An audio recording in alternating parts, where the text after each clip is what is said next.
Okay, so I've got the mic in the hand. I'm doing the video essayist thing, right? So I must be trustworthy on this topic. And the topic today, and for a series of videos, is going to be on quantum computing. My overarching goal here is I want to create the whole setup. Why are quantum computers being used? How do they work?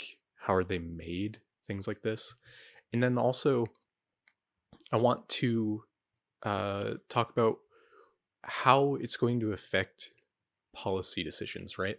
There's going to be very clear implications for what these can do and how they might impact the uh, economic system in the US and so on and so forth.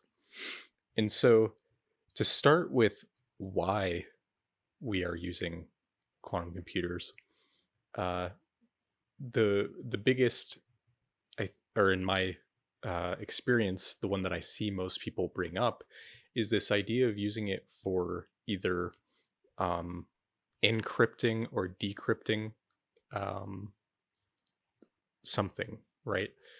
This could be used by banks to make secure banking, end to end encryption for bank transfers, things like this. And then there's other ones that are probably more obvious and more pertinent to government policy, which would be security of government secrets or intelligence, right? Um, Being able to access other countries' um, information, right? Things like that, protecting our own, and essentially spying, right? Um, right now, quantum computers can't do much in that regard. But the idea is that if they could, they'd likely be able to break through classical computing encryption very easily because the nature of a quantum computer is going to be massively parallelized. So you could test out or break down these encryption keys much quicker than a classical computer could, to the point where um, it might not even be possible for a classical computer, but it would be for a quantum computer, right? So the first goal at the government level, or even in some sense economic through the banking systems, is going to be through encryption and decryption. Okay, and I'll try to link some information on what that means more broadly because that is not my field of study. Um, I could maybe make a video on that, but it's going to be, in that case, that would be its own video rather than a more broad one like this. Another important government application is transportation, right? Uh, we might not um, might not think of transportation as being something that needs a lot of computational power, but you essentially have this problem that is parallel in nature, right? You have all of these vehicles going through interstates or city roads, right? And the best way to move that traffic around can be realized by creating a computational platform to study optimization of these routes, right? Things like your Google Maps or Apple Maps giving you a uh, optimized route to your destination, things like this. That is all something that quantum computers could be good at because it could funnel traffic different ways and be able to actually compute the optimization problem to ensure that it is not unoptimized. Okay. So there's a big push in the transportation sector to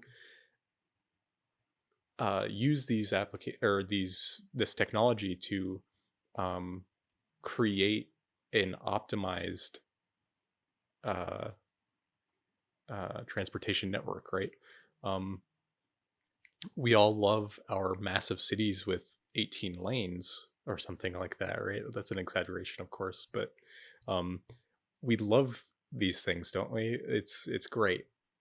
It's not optimized, right? This is taking a hammer to a peanut shell because we don't know how to open the peanut shell otherwise, right? We're brute forcing that by just adding more lanes. And maybe there's a way around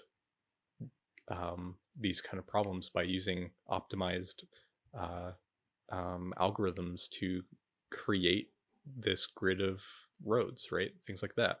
Or even just like, um, what house should the UPS man go to first, right? Things like this. Where should the bus stops be, right? There's a lot of computation that can be done to optimize these networks, and quantum computers are probably very good at that because they're massively parallelized. So the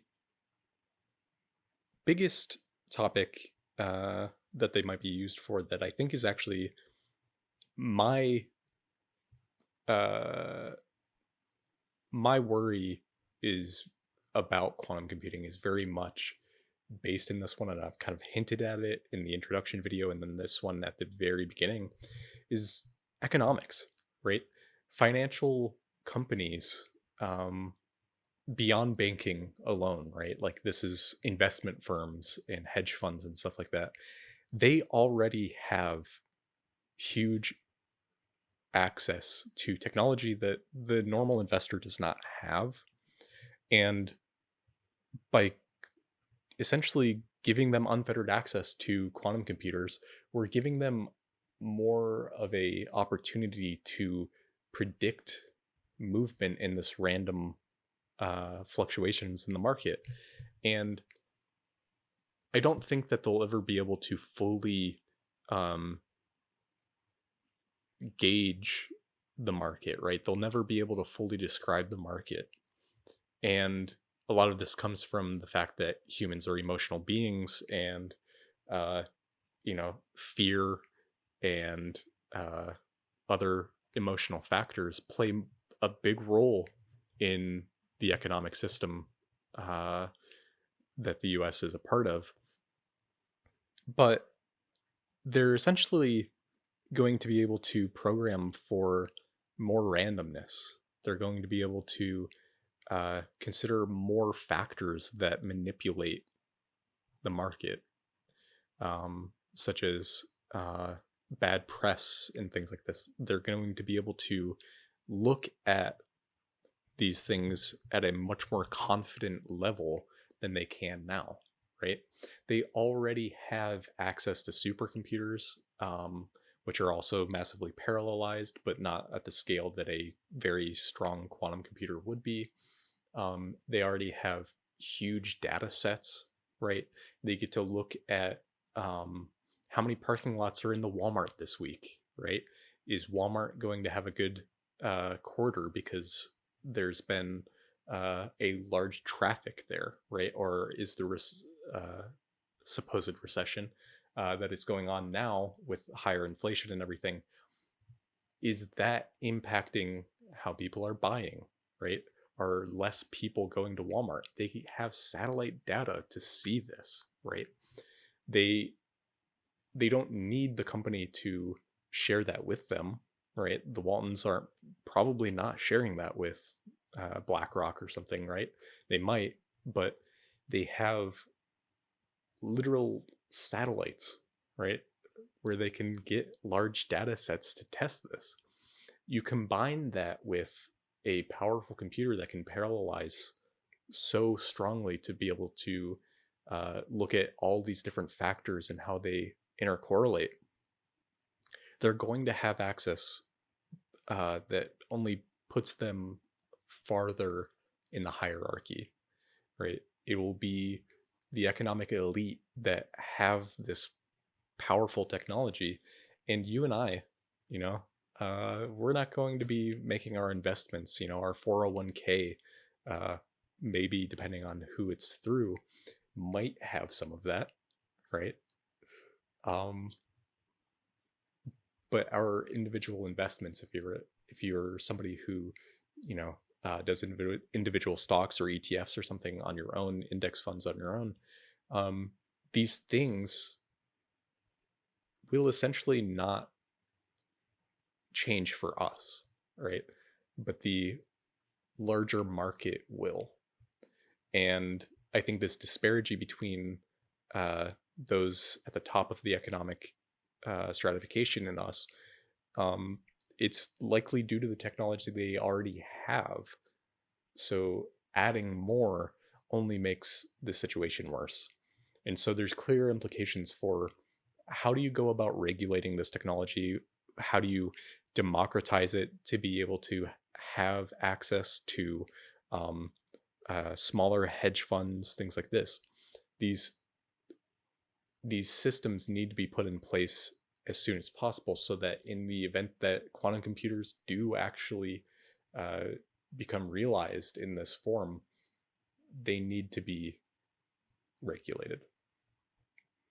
So finally, the part that is um, most encouraging, in my opinion, about quantum computers is the best application for them will end up being quantum mechanics problems, right? You can simulate these problems using a quantum computer that you probably can't do um, with a classical computer, to the point that you're not actually studying the system, right? Your quantum computer is not going to be like a benzene molecule or something, right? But you would be able to model the behavior of, say, an electron in a benzene molecule, or the uh the like electron spin in it or something like this, right? Like there's no limit to what they can do. They are not themselves this quantum object, right? The quantum computer is not a benzene molecule, but you can model it as if it was, and that's very powerful. The way you're going to be able to do that is the same way you would do it on a classical computer, um, but it's going to be parallelized beyond what you could do uh, on a classical computer. And so there's huge power for my own research, for research by others in um, these situations where you have these highly correlated systems, is what it's called, where the quantum computer is actually very good at dealing with these correlations and can effectively uh, uh, do the computation better than a classical computer could. So I think the figure for 2023 for how much money was invested in quantum computing is in the tens of billions. Private sector is probably maybe like a couple billion, maybe a little less. I'll try to edit in the video some of this information, give sources for um, all my yapping, right? Uh, but the idea here is that there's a lot of money being funneled into this. Uh, Venture capital, startups, all these things. A lot of people are trying to sell you quantum computing, maybe not you specifically, but like people in general, quantum computing. And there's just not a good source of information to get the layperson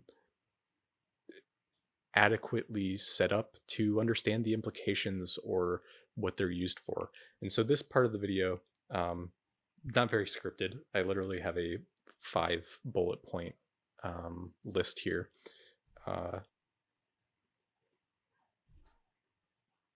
I'm just trying to expose what potential it has before I get into topics that are more detailed, like uh, how it works, why it works, and um, the implications to government policy. I think that that video, I'm gonna have to research, right? This one's gonna go up uh, well before that one is even probably uh, drafted. Okay. The benefit here is that I'm just yapping. I am not. This is not scripted, right? Um, so I apologize if it's not cohesive, but in the future, I'm hoping to work on scripting videos, and that government policy around quantum computing video, that's going to be the first real scripted video, I think. Um, the how and why quantum computers work, that one, um, I might, go off the cuff a little bit there, but I'll probably have an outline just like this one. Um, but the idea here is that I want a holistic approach. I want to go from the ground up. So the ground here is maybe the largest scope. Like, how is it going to be used? Uh, are there any clear implications for um, disparity that's going to be caused by it? I want to raise these questions before I answer them, and I hope that this is an informative video. And I'll make sure that I include some references and make sure that you have access to them so that you get a more widespread, holistic view of how this is going to impact the future, right? Technological innovation comes maybe once every 50, 60 years in these kind of realms. And we're at a turning point, right? This is a bit accelerated than, uh, past innovations. I mean, arguably, like um, the internet and um, personal computers, I guess, like cell phones and stuff like that. Those are both paradigm shifting innovations. Those happen pretty rapidly around the turn of the 20th century, right? Into the 21st, that is. And so I think quantum computing won't be around as a like actual viable technology until probably, my guess, I think conservative estimates are like 2035. But my pessimism tells me 2050, probably at the earliest, for like really good quantum computers. They're currently not good. We have ones that have like 100,000 qubits, which would be like, you know, a lot of transistors in a classical computer, but they all suck. They, quite frankly, they're not good ones, right? They're not good qubits. Good qubits, you can only have a network of maybe like 4 or 5, I guess, like single digit probably. And, maybe I'm ignorant to it, but I don't think there's any that have really gone above 10 even, right? You only have access to um, very noisy quantum computers right now. And I don't think that's going to change anytime soon because it's hard. It's not a thing that is actually um, very good. It's just not. And so maybe that's what I'll leave off with is that if for some reason you're seeing this and you are a policymaker or uh, you're being approached by a venture capital firm or something, some startup that is saying, "Oh, quantum computing, we're going to make you some money if you invest in us." I hope you're ready to hold on for a while because I don't think it's going to happen anytime soon, and you're going to be uh, disappointed to find out that it sucks, right? None of these things work. So um, that is the big overview of why quantum computing is important. And next time, I'm hoping to make a video on how they work. That'll be a whiteboard video. Okay, so look out for it.